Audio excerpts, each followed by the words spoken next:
Američka vidrica ili vizon. Za većinu nas to je raskošno krzno. Dugačka vizonska bunda može da košta i preko 5000 funti. To je nešto što treba ceniti ako možete da platite ili mu se diviti ako ne možete. Međutim, danas u Britaniji reč vizon ima potpuno drugačije značenje. To je mala, poluvodena grabljivica, ozloglašena zbog ubijanja ribe, živine, pa čak i nekih vrsta ptica i sisara. Priča o američkoj vidrici u Britaniji je kratka, ali veoma uspešna.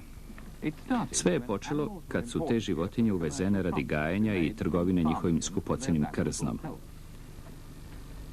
Niko nije mogao pretpostaviti da su zatočene vidrice veoma vešte u pronalaženju puta do slobode. I dok je promet krznom cvetao, američke vidrice su počele da beže sa farmi na kojima su ih gajili. Niko nije pomišljao da bi životinje odrasle u zatočeništvu mogle da se prilagode životu u divljini. Kad je to konačno postalo više nego očigledno, američke vidrice su već bile na najboljem putu da steknu novo i neželjeno ime na popisu britanskih divljih životinja.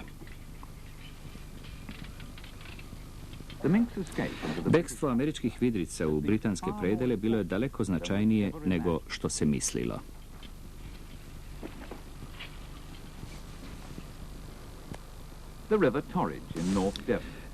Reka Torridge u severnom Devonu, dom vidre Tarke, zvezde klasičnog romana Henrya Williamsona s početka ovog veka. U toj knjizi Tarka se nekoliko puta sreće s lovcima na vidre da bi je na kraju stigla smrt od njihove ruke.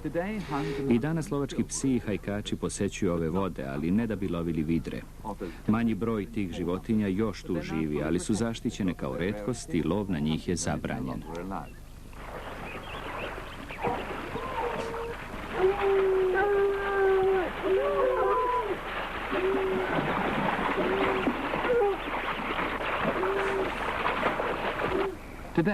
Lovački psi danas tragaju za drugim plenom, životinjom koja je u ovoj i mnogim drugim rekama brojnija od već gotovo istrebljenih vidri.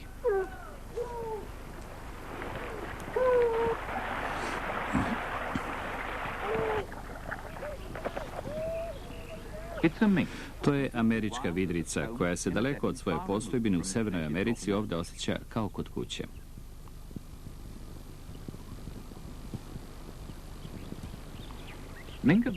Američka vidrica već duže živi u divljini pored britanskih reka. Ova je verovatno daleki potomak vrste gajene u zatočeništvu. Vizon pripada velikom rodu mustela i bliska je rođaka vidre s kojom je ponekad brkaju. Ove kune imaju sjajno, tamno krzno, šiljastu njušku i beli podbradak. Vidra je krupnija životinja, dostiže dužine od 1,30 m, dok je američka vidrica upola manja.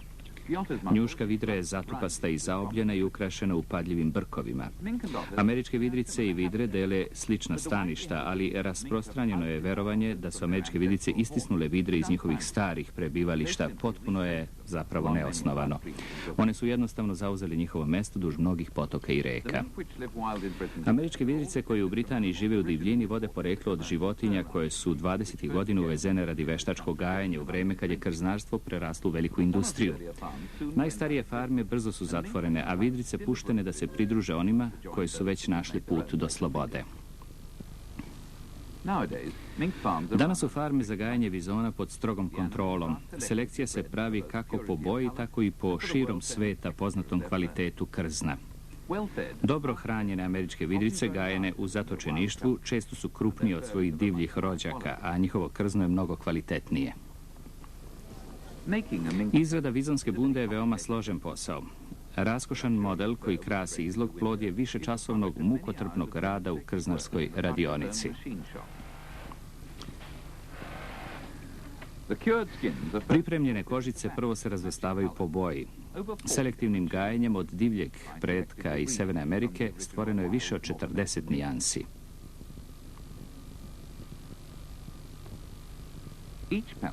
Svako krzno se zatim seče u uzane trake.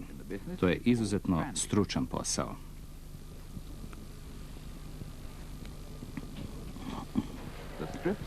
Posle toga trake se prišivaju jedna za drugu da bi se dobio duži komad krzna koji je kasnije lakše oblikovati.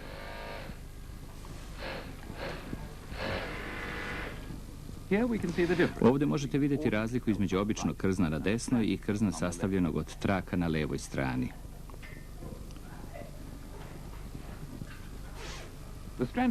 Tako pripremljena kožica stavlja se na željeni model i ponovo zašiva. Bunda se zatim šalje u odeljenje za završnu obradu gdje joj se dodaje postava. Gotov proizvod. Za izradu ove bunde upotrebljeno je 100 kožica koje se savršeno slažu po boji i kvalitetu. Američke vidrice su počele da beže sa farmi čim je engleska krznarska industrija čvrsto stala na noge, ali je prošlo dosta vremena pre nego što je postalo očigledno da te životinje žive u divljini pored rijeka. Jedan od prvih nagovještaja bilo je krzno koje je kao vidrino poslato krznaru sa ostalim kožicama. Tek tamo je identifikovano kao krzno američke vidrice. Čak ni tad niko nije pomišljao da bi se mogle razmnožavati u divljini. Prvi dokaz dobijen je 1956. kad je ovdje u Devonu na reci Tin u blizini Steps Bridgea viđena ženka s mladuncima. Danas se posjetioci rezervata na panoima mogu upoznati sa životinjama koje žive pored reke ili u okolnim šumama.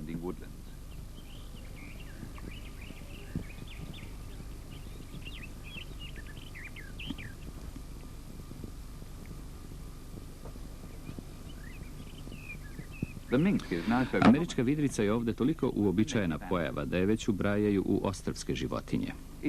Reku Devon okovala je zima. To je doba parenja divljih vizona koje su se tu odomaćile.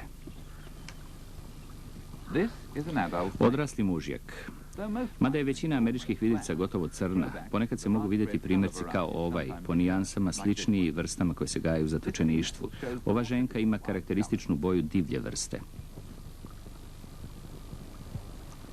Mužjaci su poligami.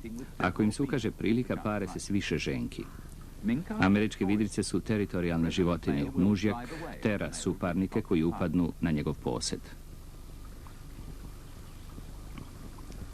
Oštro čulo mirisa pomaže mužjaku u traganju za ženkama.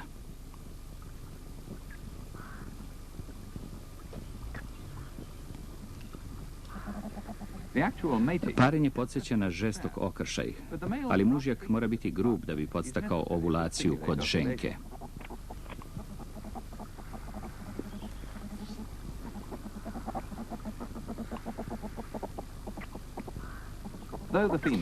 Mada je ženka upola manja od svog partnera, taj nedostatak nadoknađuje čudljivošću.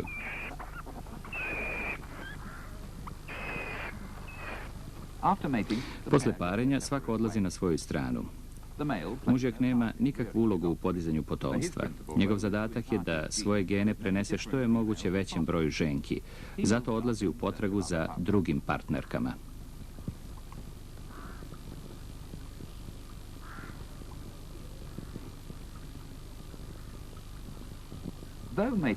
Mada je parenje završeno, često postoji interval pre nego što mladunče počne da se razvije u majci.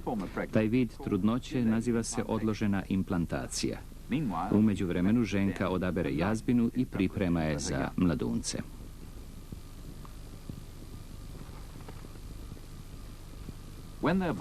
Kad se rode, američke vidrice su slepe, bespomoćne i prekrivene finom svilenkastom dlakom. Tipičan okot broji 5 do 6 mladunaca, mada ih ponekad može biti i više. Dok su sasvim mali, majka ih ostavlja samo kad odlazi u lov.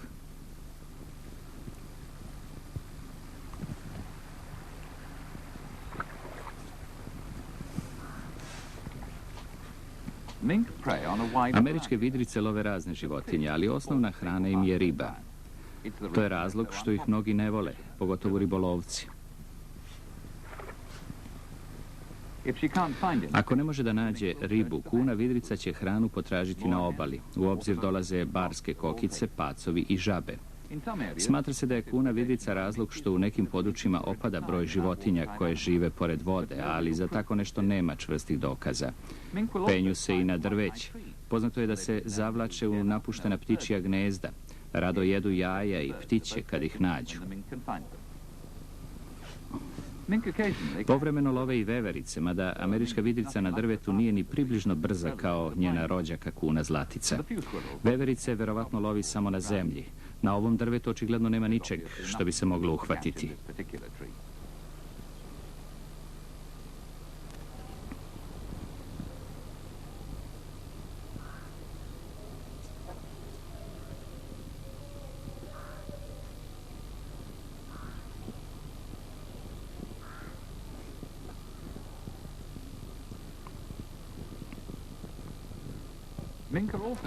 Američke vidrice ne vole ni lovočuvari jer se ne zadržavaju samo uz vodu. U letnjim mesecima vizon kune pronalaze dobar deo hrane u poljima i živicama pored reke.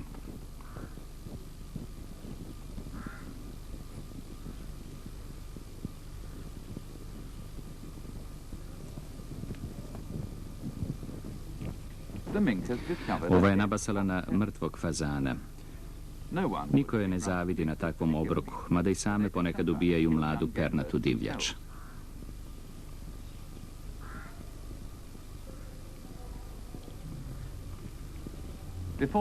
Pre nego što se baci na hranu, američka vidrica odvlači fazana u živicu.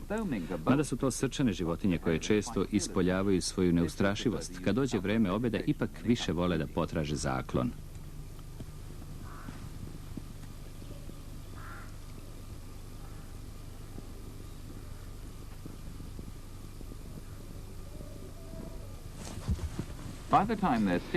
Posle 6 nedelja, mlade vidrice su već prilično porasle. Krzno im je potamnelo, a pre izvesnog vremena su i progledale. Majka ih sad mirnije srca ostavlja kad krene u lov. Udaljivši se od jazbine, zastaje da onjuši vazduh i otkriva miris pacova. Ne treba je mnogo da pronađe njegovo skrovište.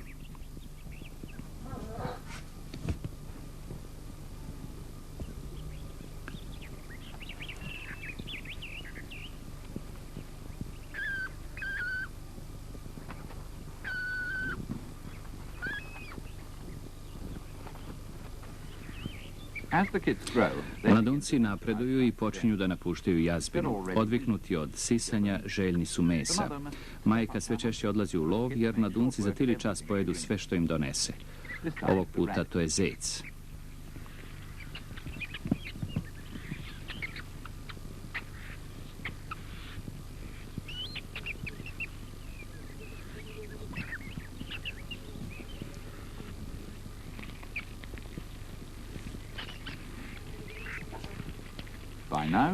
Krzno mladunaca je glatko i sjajno kao kod odrasle životinje. Čupav rep je znak velikog uzbuđenja. Mladunci već poprimaju odvažnu i agresivnu prirodu svoje vrste.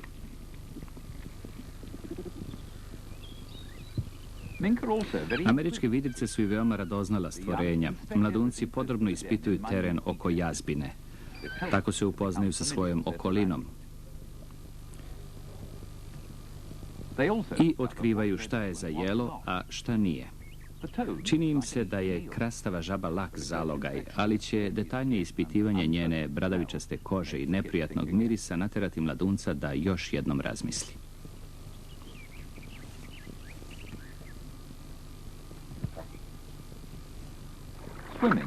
Plivanje im nije urođeno, tako da moraju da ga uče. Čak i kad savladaju tu veštinu, ponekad se nerado vraćaju u vodu. Za trenutak, kao da je mnogo važnije ispitati komad drveta.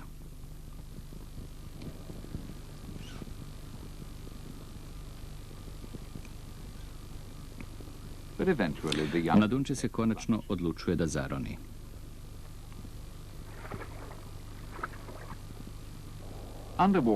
Pod vodom vijugavo telo omogućava joj da se spretno uvija i okreće. Za razliku od vidre, američka vidrica na prstima ima male kožice za plivanje i zato je sporiji i slabiji plivač. Dok je pod vodom, normalno izbacuje vazduh. Tako verovatno smanjuje potisak i olakšava plivanje, ali to istovremeno znači da vidrica ne može da ostane pod vodom duže od 20 sekundi. Dani prolaze i mladunci se potpuno prilagođavaju svoje okolini. Kroz igru jačaju mišiće i telo, pripremići se za trenutak kad će sami početi da love.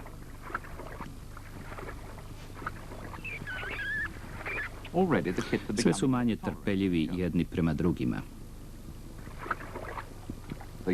Sad već mogu sami da hvataju ribu. Američka vidrica ne vidi dobro pod vodom kao na kopnu, zato prvo mora da uoči plen odozgo, pa tek onda da se da u poteru za njim. I prigušena svetlost smanjuje vidljivost, tako da je traganje za ribom nekad veoma mukotrpan posao. Američke vidrice nisu brzi plivači. Njihove omiljena poslastica je jegulja, ali zimi, kad je voda hladna, a riba troma, love sve moguće vrste, pa čak i losose i pastrnke.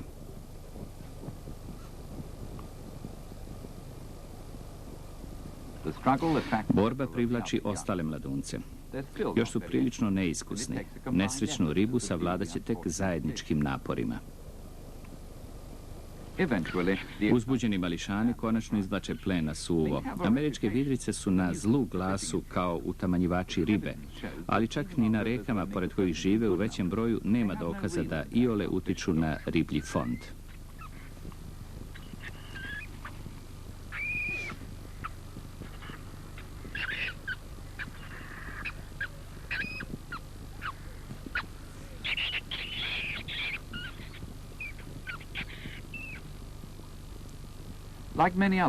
Kao kod mnogih drugih sisara koji određeno vreme provode u vodi, krzno vizon kuna je delimično nepromočivo, ali kad god izađe na obalu mora da se osuši. Zato se češe o koren stabla da bi iz krzna istisnula vodu. Vreme je da se pridruži ostalima i malo odspava. Kratko doterivanje i toplo sunce brzo će krznu vratiti poznati sjaj.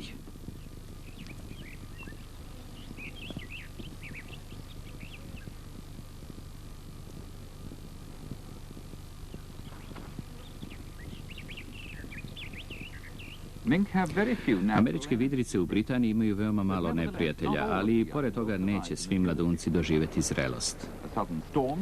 Iznenadna nepogoda može da podigne nivo reke za samo nekoliko časova. I mada su vizon kune dobri plivači, ne mogu da se nose s jakom maticom ili da duže izdrže pod vodom.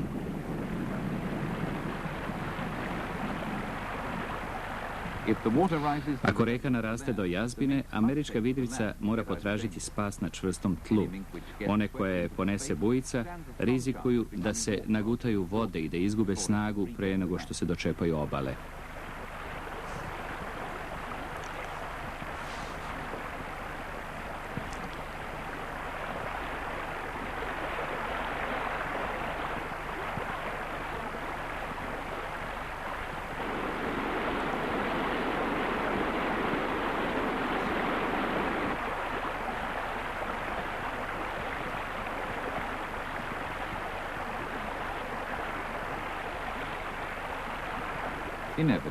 Neki od mladunaca neminovno će se udaviti.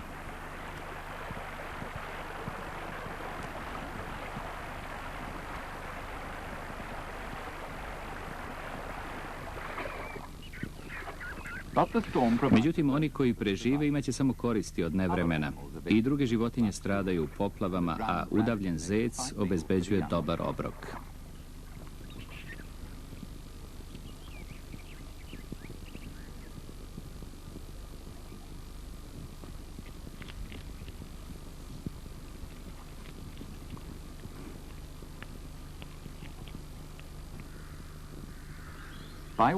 U jesen mladunci počinju da se razilaze. Traganje za novim domom često ih udaljava od reke i dovodi u nove sukobe s čovekom.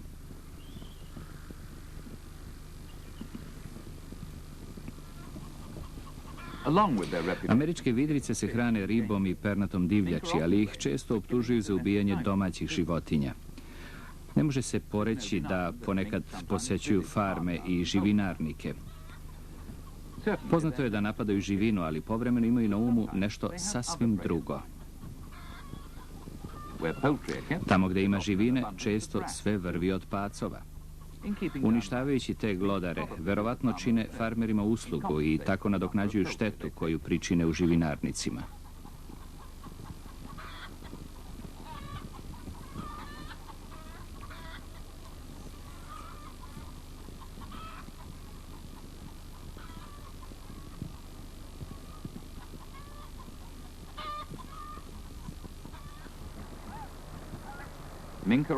Američka vidrica posebno voli patke. Ako je uspe da upadne među njih, postoji realna opasnost da će zaklati veći broj ovih bespomoćnih i dragocenih ptica. Pokolj se može sprečiti samo ako je uhvatite pre nego što ugrabi priliku. Zamke s mamcima se postavljaju tamo gdje će ih radoznale vidrice sigurno naći.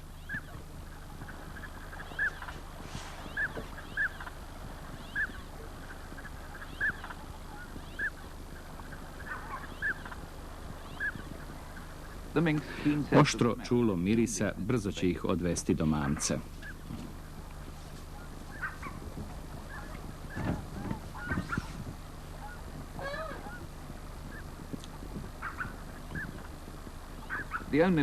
Jedini način zaštite od pljačkaških pohoda američkih vidrica jeste podizanje ograda oko živinarnika. Postavljanjem zamki neće se rešiti problem jer će pre ili kasnije doći novi napasnici.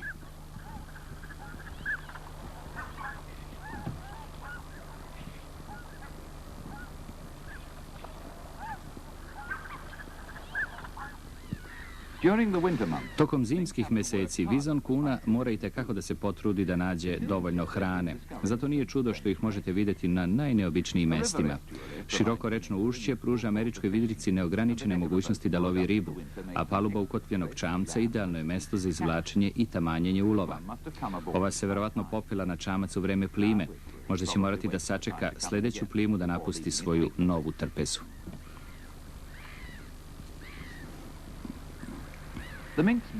Odvažnost i radoznalost vizon kuna nesumnjivo im je pomogla da brzo i uspešno nasele Britaniju.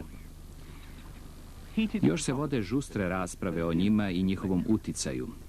Sigurno je da love ribu, živinu i pernatu divljač, kao što je sigurno da ih optužuju i za uništavanje nekih vrsta životinja koje žive pored vode. Dok naučna istraživanja govore da je šteta zapravo neznatna, zagovara se sprečavanje daljeg širenja američkih vidrica gde god je to moguće. Recimo, bila bi ludost preneti ih na priobalna ostrva na kojima se gnezde kolonije ranjivih morskih ptica. Međutim, američke vidrice su se toliko odomaćile u mnogim krajevima Britanije da nema mnogo izgleda da se znatnije smanji njihov broj. Napast ili ne, one će očigledno ostati tu gde su.